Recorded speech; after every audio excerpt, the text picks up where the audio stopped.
ஒருத்தங்கள பத்தி இன்னொருத்தவங்க சொல்லக்கூடிய குற்றச்சாட்டு, குறைகள். அதாவது ஒரு 25 வயச கடந்து நீங்க இருக்கீங்க அப்படின்னு பார்த்தீங்கன்னா, ஒரு ஸ்கூலு, காலேஜ், வேலை பார்க்குற இடம், வெளிப்பழக்கம் நெறைய பேர் கூட பழகுவீங்க. எல்லாரும் நம்மளுக்கு ஏத்த மாரி இருக்க மாட்டாங்க. எல்லாரும் ரொம்ப நல்லவர்களாவும் இருக்க மாட்டாங்க.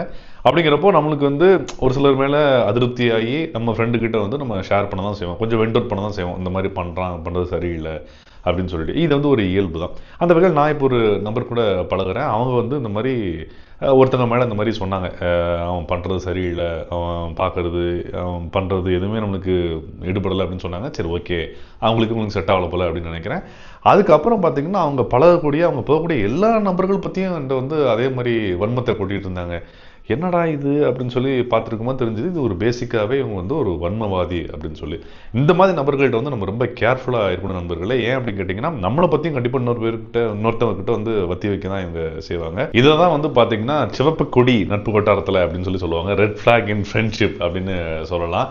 அண்ட் வீடியோ பார்த்துட்டு இருக்க நீங்கள் வந்து கண்டிப்பாக அந்த மாதிரி நபரை நீங்கள் உங்கள் வாழ்க்கையில் பார்த்துருக்க சான்ஸ் இருக்குது. அண்ட் நீங்களே கூட அந்த நபராக கூட இருக்கலாம். அப்படி இருந்தால் தயவு செஞ்சு அந்த மாதிரி ஒரு ஆட்கள் உங்களுக்கு செட் ஆகலை அப்படின்னா அவங்ககிட்ட இருந்து விலகி வர பாருங்க. அந்த ஒரு சுச்சுவேஷன்ஸ்லாம் வந்து அவாய்ட் பண்ணதுக்கு என்ன பண்ண முடியுமோ அதை பண்ணுங்க. அதிகமாக கம்ப்ளைண்ட் குறை சொல்லாமல் அதை தவிர்க்கிறதுக்கு என்ன வழியோ அதை பாருங்க அப்படின்னு சொல்லுவேன். அண்ட் இன்னொரு விஷயம், இந்த மாதிரி ஒரு கேரக்டர் இருக்க நபர் வந்து பார்த்தீங்கன்னா பெரிய நாடக கம்பெனியாக இருப்பாங்க. பயங்கரமாக நடிக்கக்கூடிய ஆளாகவும் இருப்பாங்க. ஸோ நீங்களும் இந்த மாதிரி எக்ஸ்பீரியன்ஸ் பண்ணியிருக்கீங்களா அப்படின்னு இருந்ததுன்னா தயவு செஞ்சு கமெண்ட் செக்ஷனில் சொல்லுங்கள். எல்லாரும் தெரிஞ்சு